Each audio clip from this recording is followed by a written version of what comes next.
Welcome to Eat the Bible, the world's fastest chapter-by-chapter Bible study, powered by Revelation 10:10.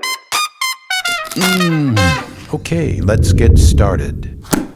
Welcome to Eat the Bible, Episode 12, 1 Kings. And thank you for traveling this far as we go through the entire Bible in 24 hours. Please check the link to get the latest information, everything you need to get through life, here, 8 minutes long. Today, we're jogging through 1 Kings. We're going to meet David's son Solomon, the world's smartest man. Then, Elijah, a mighty prophet whose fears cause him to run away. And the final chapter, we have a front row seat for a divine council meeting where God and some evil spirits are hatching a plan. You're going to hear a lot of kings' names. After all, that's why the book is called Kings. During this time period, Israel splits into a northern and a southern kingdom. So I'm going to put northern kings' names in blue. Associate north with cooler temperatures. Southern kings' names will be yellow. Think warm temperatures in the south. That's true of their spiritual condition too. In the north, 9 different families fight over the throne, all of them bad kings who disobey God.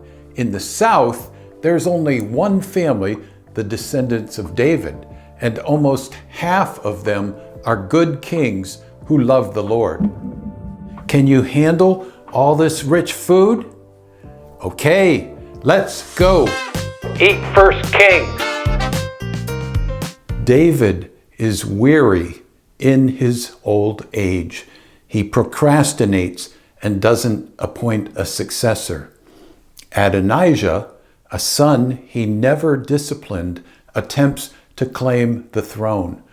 But Nathan the prophet and David's wife Bathsheba join forces and persuade David to appoint his younger son Solomon. As death closes in, David tells Solomon to kill Joab, his loyal, longtime military commander. Why? Because Joab had killed Abner and Amasa 33 years earlier during a time of peace. Another man David evens the score with is Shimei, the man who had thrown rocks and cursed David when he was fleeing from Jerusalem. David finally dies after a 40-year reign. Soon after, Solomon has Adonijah executed because he tried to retake the throne. Solomon, in his ignorance, marries the daughter of Egypt's Pharaoh for political reasons. God appears to Solomon in a dream, willing to grant any wish. Solomon asks only for wisdom, which pleases God. So much so, God adds riches and honor. Solomon establishes an efficient government. Judah and Israel, they ate and drank and were happy. The kingdom extends from the Euphrates River all the way down to Egypt. Peace and safety prevail. Solomon is now the world's smartest, richest man. But he starts to make bad decisions.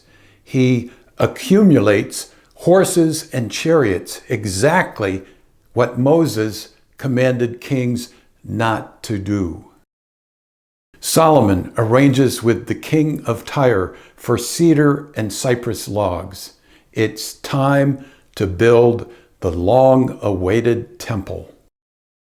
Here's what the tabernacle looks like, as we discussed in Exodus. It served as their portable temple during their 40 years wandering in the wilderness, plus another 40 years under King Saul, and a final 40 years under King David.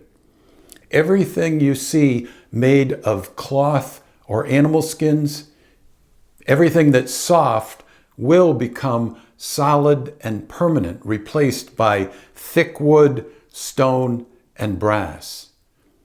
Construction begins. Everything is measured and cut off-site so that neither hammer nor axe nor any tool of iron was heard in the house while it was being built.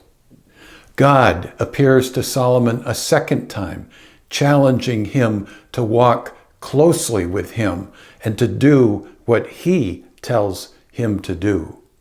The temple is completed in 7 years. Solomon then spends 13 years working on his own home. His priorities are starting to show. Furniture for the temple is listed, such as lampstands and the golden altar. Unique to this temple, however, are 2 tall bronze pillars at the entranceway called Jachin and Boaz.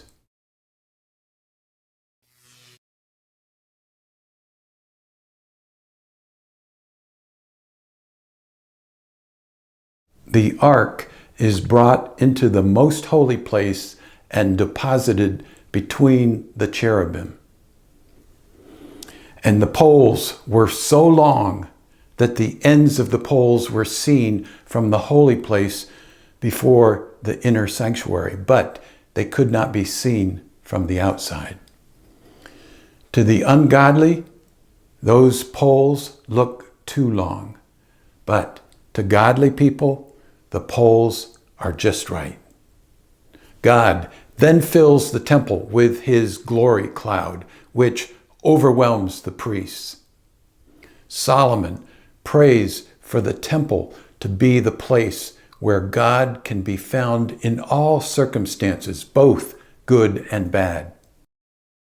God appears to Solomon a second time.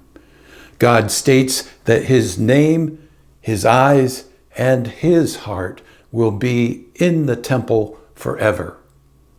The Lord God sternly warns Solomon that if he disobeys, this house will become a heap of ruins.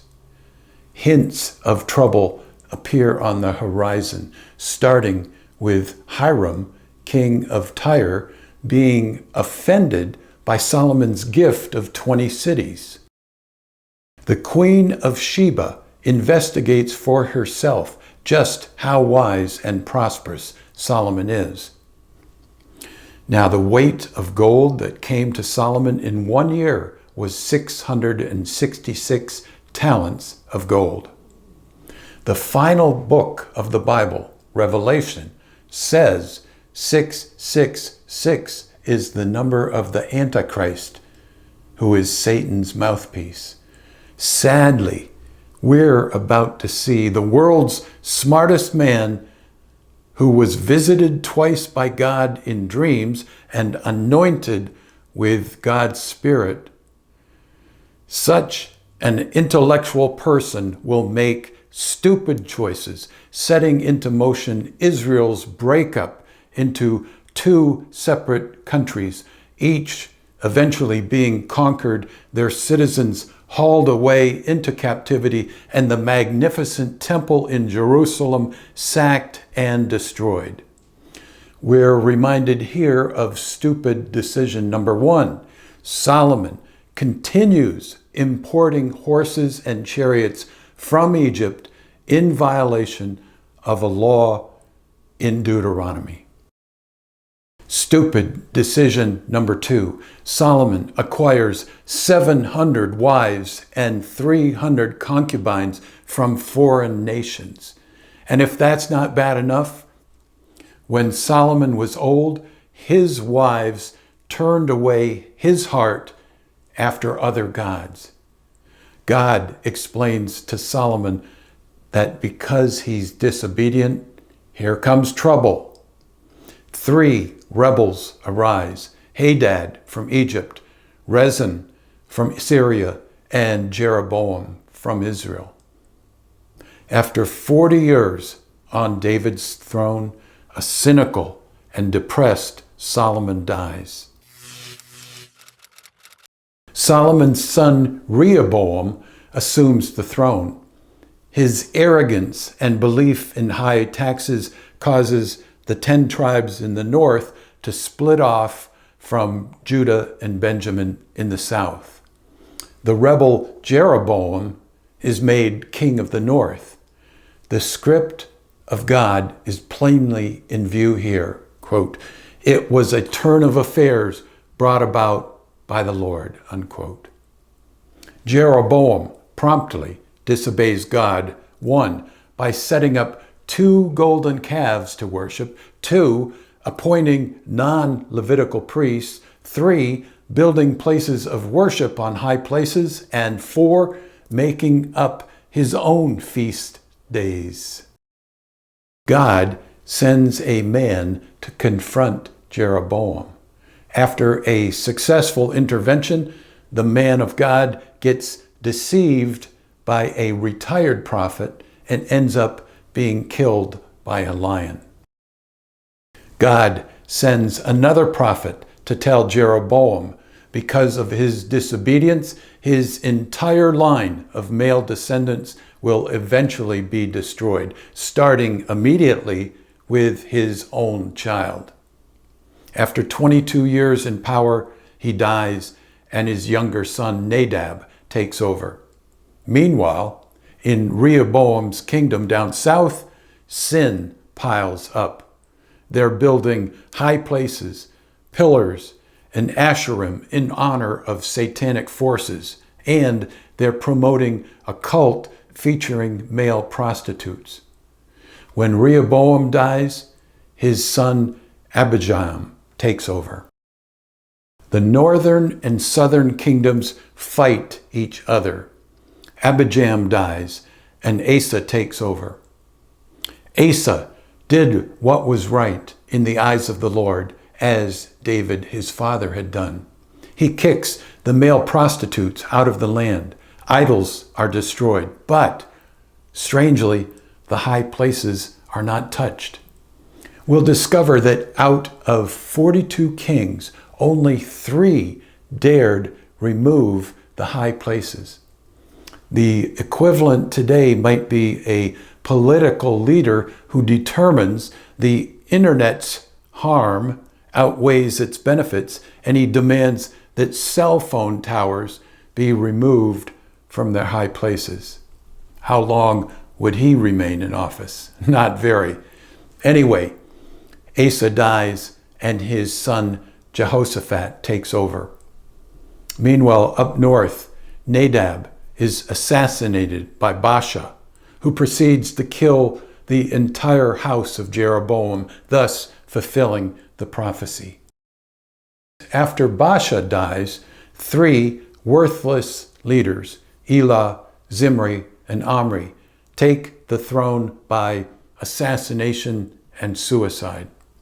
Omri's son Ahab marries Jezebel, a woman from Sidon who worships Baal.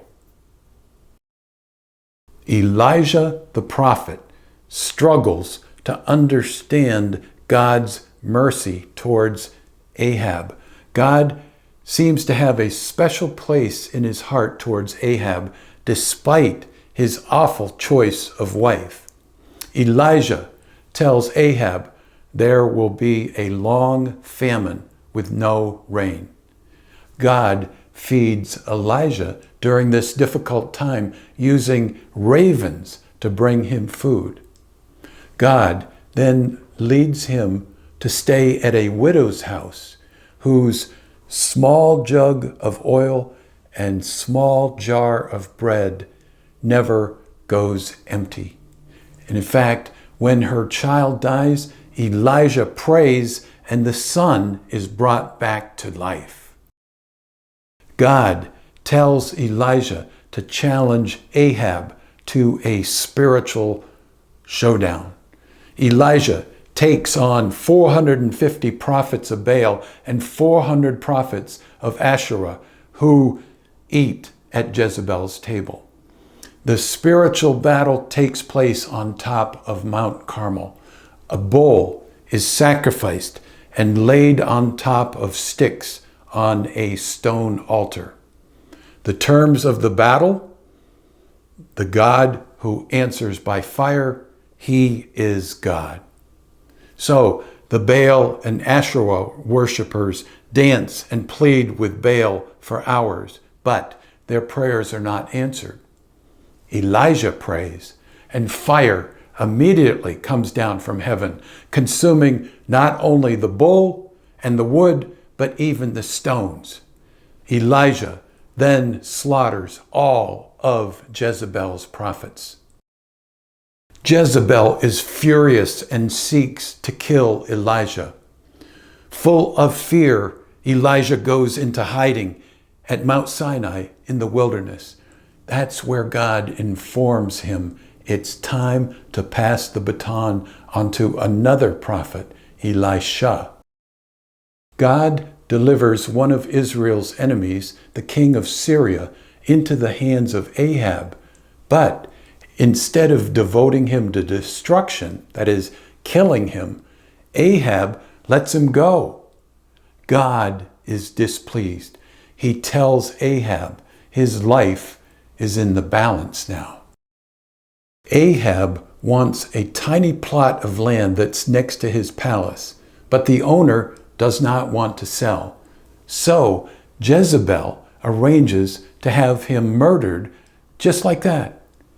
So God sends Elijah to condemn Ahab.